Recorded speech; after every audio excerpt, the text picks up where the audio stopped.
The notification popped up at 7:43 on a Tuesday morning while I was eating a protein bar at my desk before anyone else arrived at the office. My bank app, a charge of $340 at a guitar equipment store in Nashville.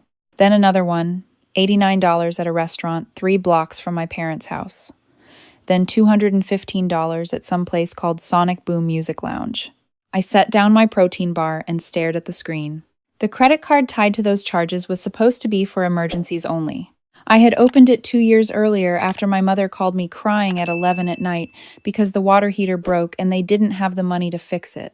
I drove over the next morning, called a plumber, paid the bill, and left the card number with my mother in case something like that happened again when I couldn't get there right away. Water heater, car trouble, a medical bill that couldn't wait, emergencies. My brother had never had a single emergency involving a guitar store. I sat very still for a moment, looking out the window at the parking lot filling up with early arrivals. Then I opened a spreadsheet I had been keeping for the past 3 years, the one I updated every month in a color-coded system. Green, for my own income. Blue for my fixed expenses. Red for everything I sent home. I scrolled to the bottom and looked at the running total in the red column. $112,000. That was what I had sent to my parents' household in 3 years. That number included $1,500 every month to help cover their mortgage and utilities, $2,700 per semester for 4 years of my brother's college tuition, the water heater, 2 car repairs, a dental procedure my mother kept putting off, and a handful of other things that had come up over the years and somehow always landed on me. My brother graduated 8 months ago with a communications degree and had not worked a single day since. He was 23 years old. He lived in his childhood bedroom and told anyone who asked that he was focused on his music career. I closed the spreadsheet and went back to my job, because I had a presentation in 40 minutes and there was nothing else to do right then except keep going. I need to explain how this started, because it did not happen all at once. It happened the way water damage happens inside a wall slowly, invisibly, until one day you press your hand against the surface and realize there's nothing solid left. I am 29. I work as a senior accountant at a mid-sized firm. I have a second job doing bookkeeping for small businesses on evenings and weekends, which I started 4 years ago when I realized that the money I was sending home every month was going to make it impossible for me to ever build anything for myself. My parents are not bad people. I want to be clear about that, because I have spent a long time trying to be clear about it in my own head. They worked hard when my brother and I were young. My father spent 20 years in logistics, long hours, difficult work. My mother managed the house and took on part-time jobs when money was tight. They gave us what they could. They sent us to decent schools. We did not grow up wealthy, but we were not struggling either. What happened, I think, is that at some point my parents looked at their 2 children and made a quiet decision about who each of us was. I was responsible. I was steady. I had always been the one who figured things out, who read the instructions, who made the plan. My brother was creative, sensitive.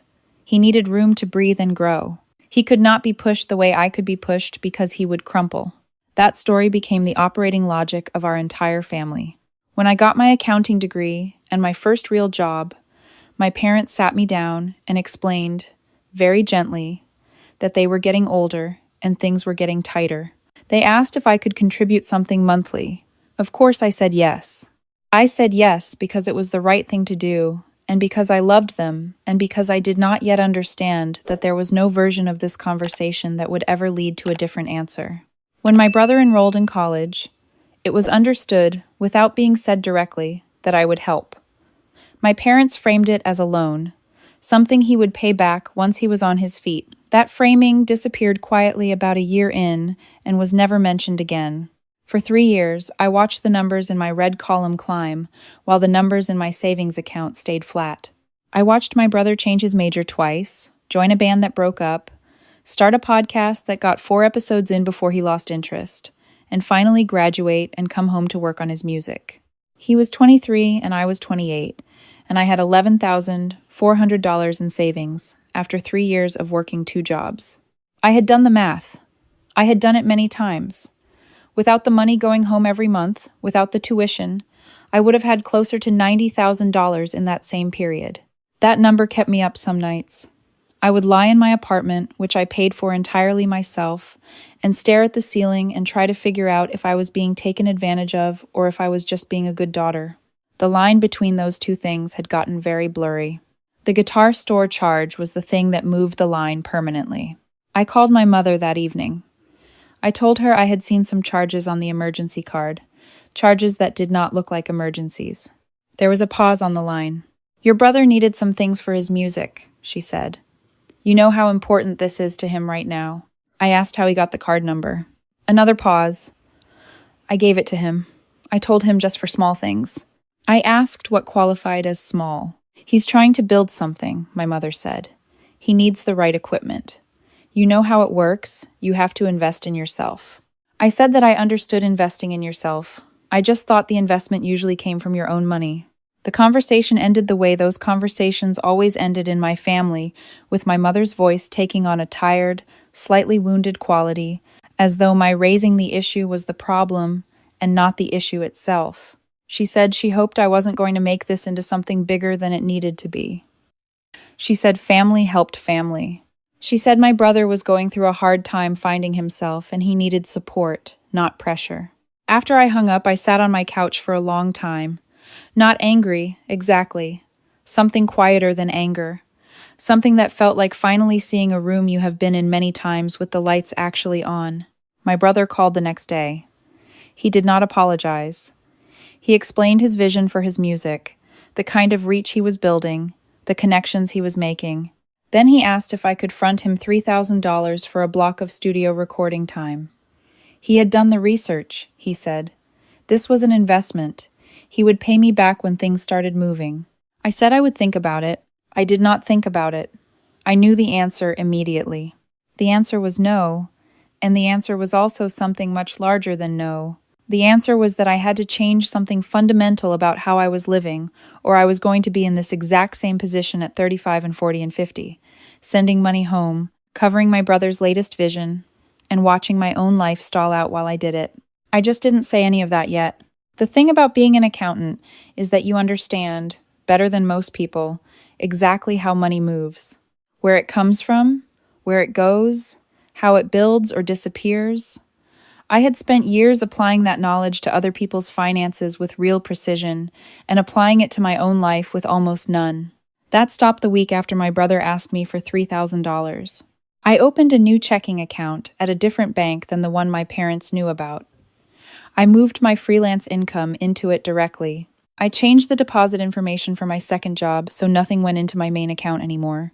I did not hide this from anyone, exactly. No one had ever asked me about my second job's finances, but I also did not mention it. Then I sat down and built a real plan. I ran the numbers. If I cut my monthly contribution to my parents from $1,500 to $800, redirected my freelance income, and took on 2 more bookkeeping clients, I could save roughly $3,400 a month into the new account. Not comfortable, not easy, but possible. I was already living lean.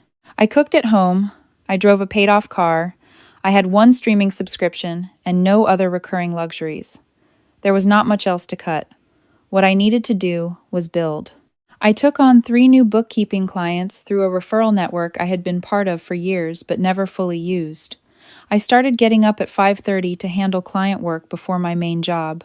I ate lunch at my desk. I stopped going out on weekends unless it was free. I was not miserable.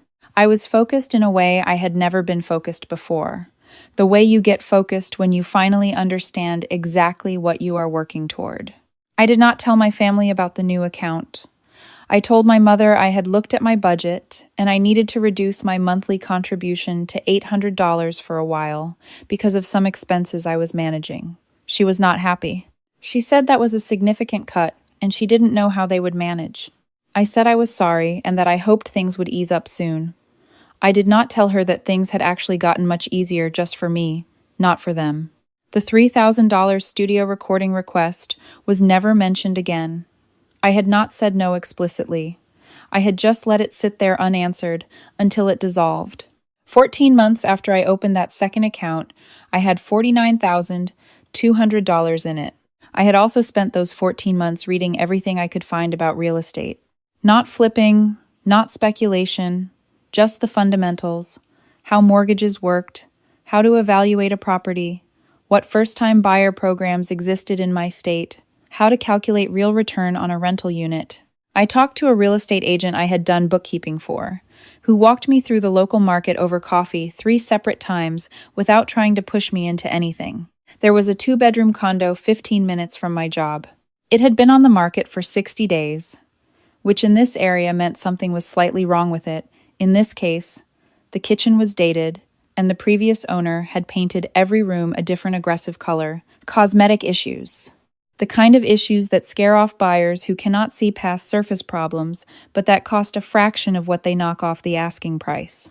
The asking price was $224,000. I offered $209,000. They came back at $215,000.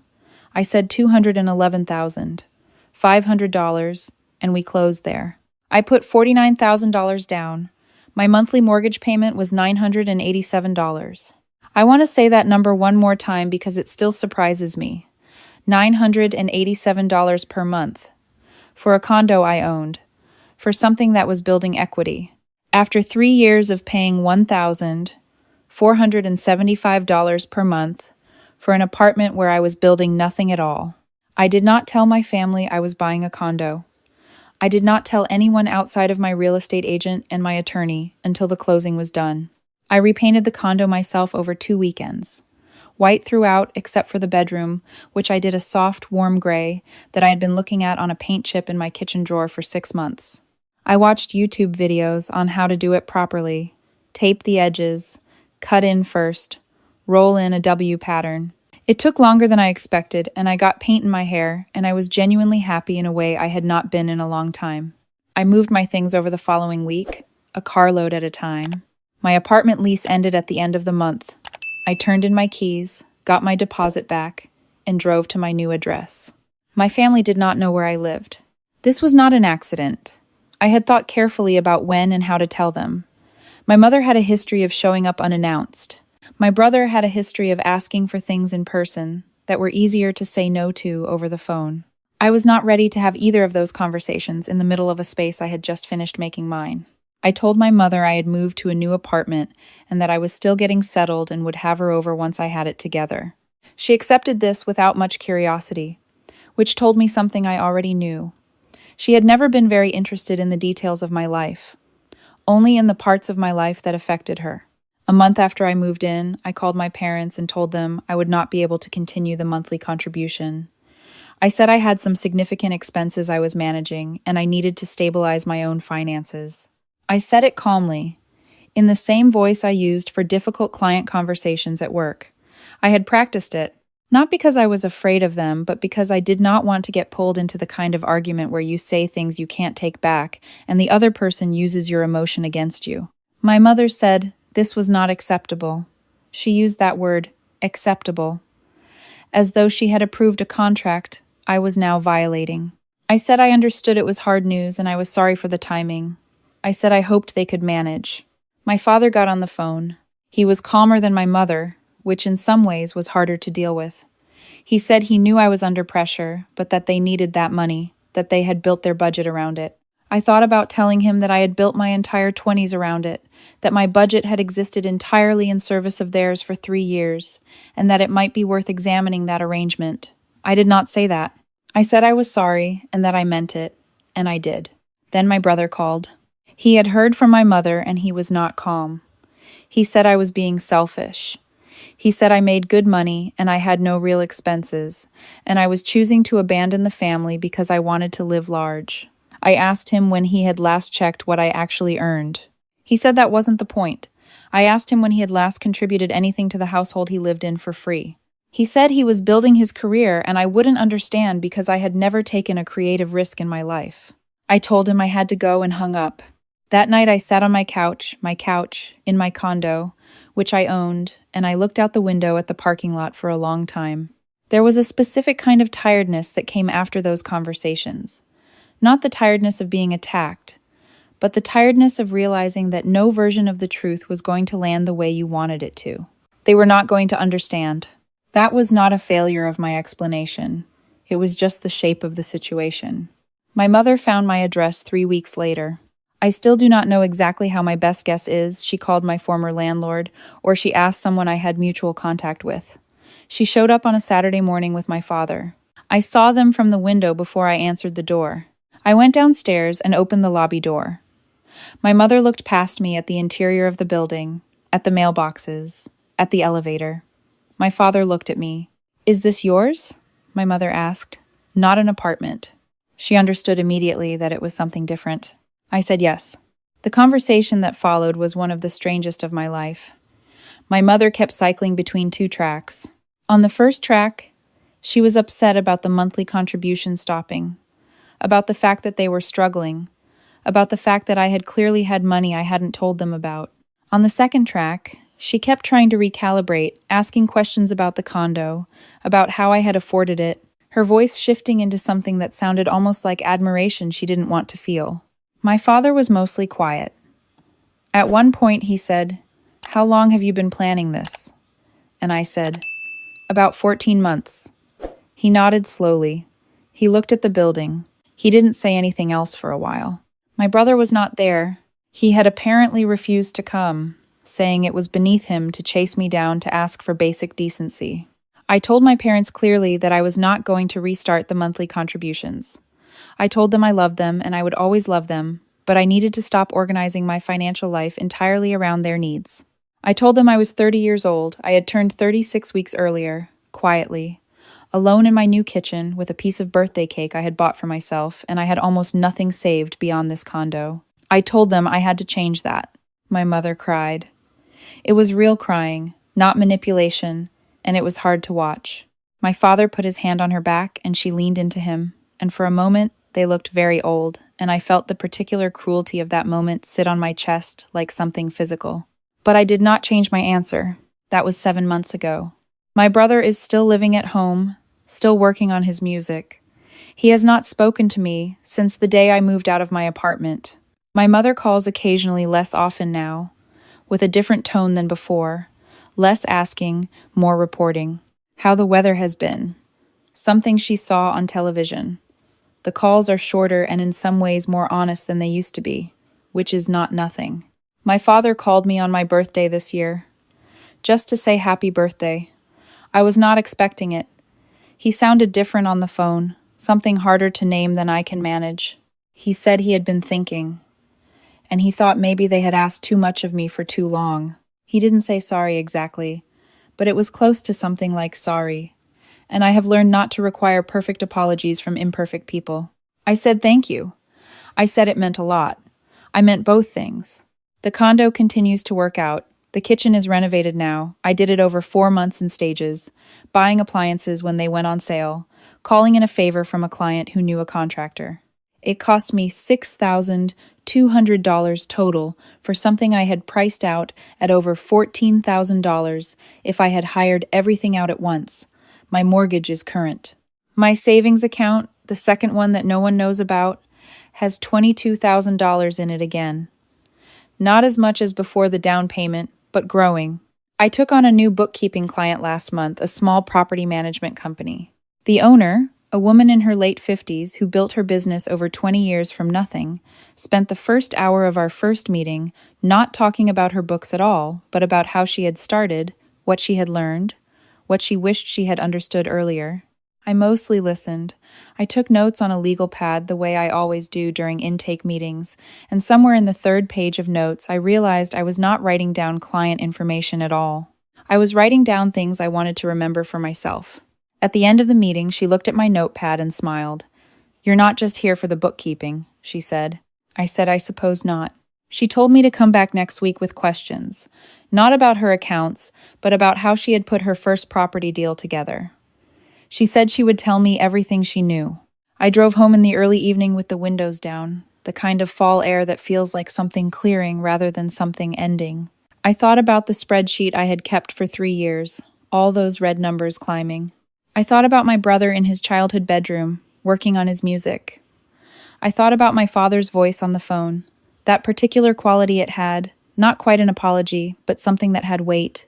I thought about how strange it was that the most important decision I had ever made had not felt like a decision at the time, It had felt like the only available thing left to do. You keep pressing against a surface you believe is solid, and one day you press and it gives, and you understand that you have two choices: fall through or find somewhere else to stand. I had found somewhere else to stand. It was smaller than I'd wanted, less dramatic, no confrontation scene I could play back and feel clean about. Just a condo painted white, a second bank account, a legal pad full of questions I intended to ask. But it was mine. All of it. Every square foot, every dollar, every decision. Mine. I pulled into my parking spot and sat for a moment before going in. The building looked the same as it did every day. A little plain from the outside. Nothing that would make anyone stop and look. But when I opened the front door and walked up to my floor and turned my key in my own lock, I felt something I had been looking for a long time without knowing I was looking for it. The quiet kind of peace that only comes from not owing anyone anything.